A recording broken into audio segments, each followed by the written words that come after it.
Tank Davis, Lamont Roach. I think we need to start with that one. Yeah.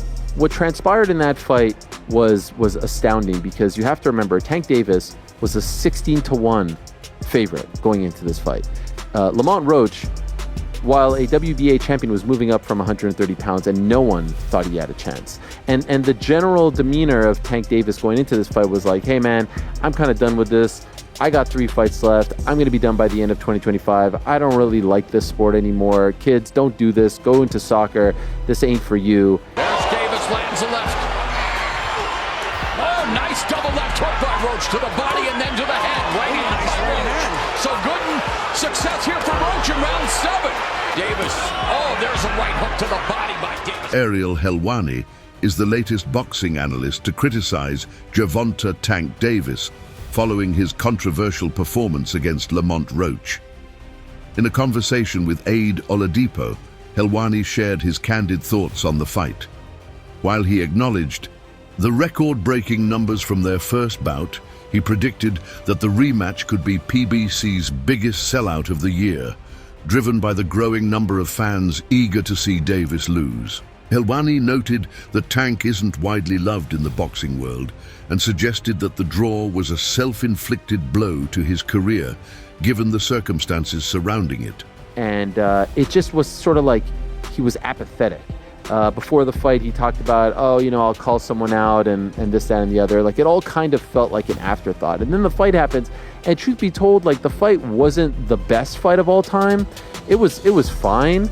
It wasn't your vintage Tank Davis fight. There wasn't a knockout. There wasn't a knockdown scored by him. It was just sort of fun. From Roach. And there's a left uppercut that lands for Roach. Davis digs to the body. Oh, and that right, but Davis took off some of the steam of the punch, but still, Roach leaned with right. He took a knee. He took a knee. You take a knee like that, that looks like a knockdown. All right? Back up. That's a generous call from him. Did he not take a knee? He took them out. He took them out.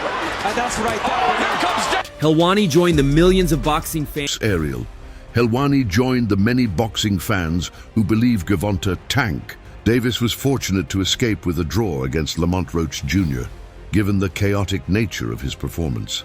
Helwani argued that this outcome was a prime example of the favoritism often seen in boxing, an issue the sport must address to maintain its integrity. Roach Jr. seemed to be on the brink of a historic victory until the dramatic 9th round. In a bizarre moment, Davis stepped away from an exchange, took a knee, and rushed to his corner. By the rules, this voluntary action should have been ruled a knockdown, but it wasn't, nor did Davis face any penalties. Ultimately, the fight ended in a controversial draw, allowing Davis to retain his title.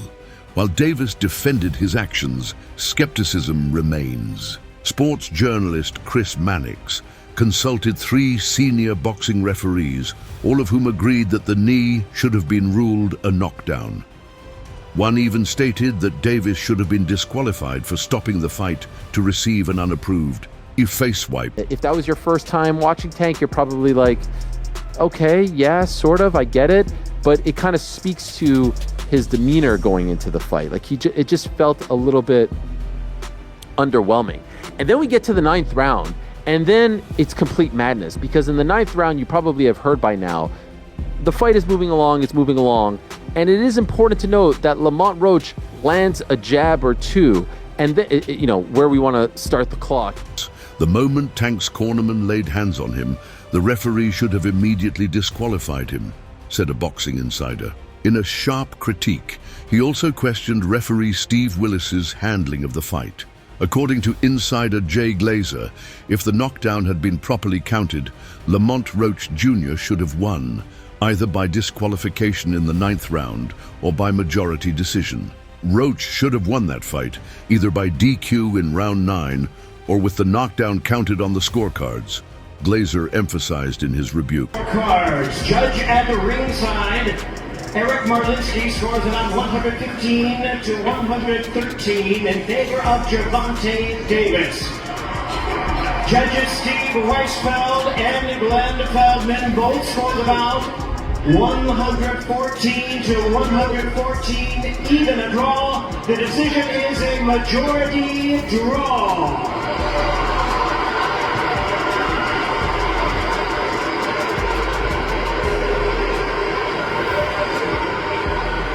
The ninth round was, in some ways, a microcosm of Gervonta Davis's life, said Keith Idec. On to the Ariel Helwani show.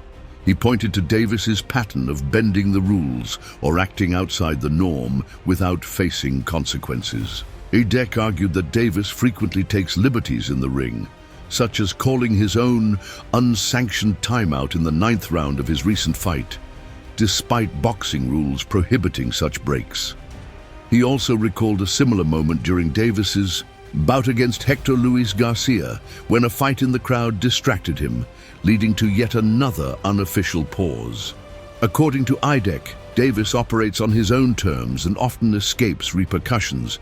He even referenced an incident where Davis arrived hours late to a press conference just months ago. Meanwhile, reports indicate that the fight is now under review, with the possibility that the result could be overturned. Is up to, debate, but he certainly lands a punch.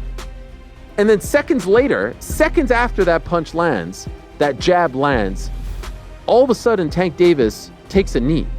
He quickly takes a knee, and there it is right there. Ninth round, 217.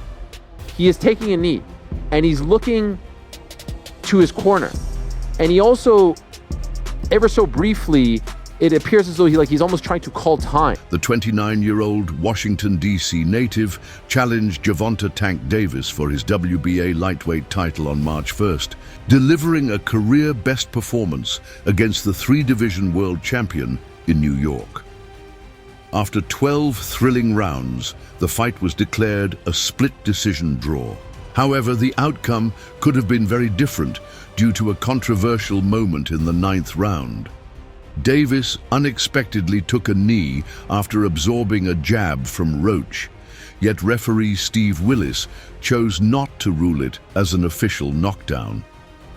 This decision has sparked widespread debate within the boxing community, with many fans and analysts questioning whether Roach should have been declared the winner. Speaking on the Come and Talk to Me podcast, Roach revealed that he attempted to call Davis after the fight, referencing a reported bet made between the two fighters before the bout. In case you don't know, in boxing, you take a knee, that's considered a knockdown. You cannot call time. And you know what you also can't do? You also can't go to your corner mid-round and ask them to wipe your face. Ask them to do anything. You can't get a swig of water. You can't do this. You cannot do that. But that all happened. And so the referee for this fight is a legendary referee. Steve Willis, you have probably seen him in... Look, man, I'm going to tell you, I called his phone. He must have changed his number or something because I didn't get a response, Roach revealed. Maybe he's just doing his thing right now. I called him, then I DM'd him and told him, I called you. Call me back. I didn't even bring up the money. I just wanted to talk. A rematch between Davis and Roach now appears imminent, with an official announcement expected in the coming weeks. Reports suggest the fight could take place in either May or June. Meanwhile, the New York State Athletic Commission has upheld the controversial majority draw ruling.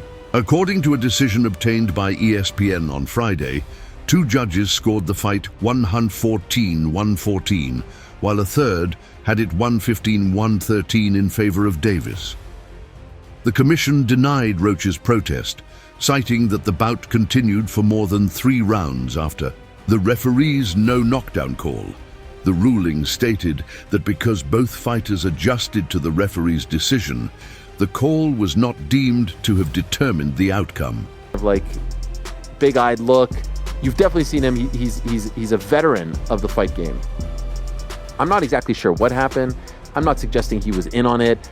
But like, there was certainly a fumbling in this particular case, because he very briefly starts to count when the knee hits the canvas.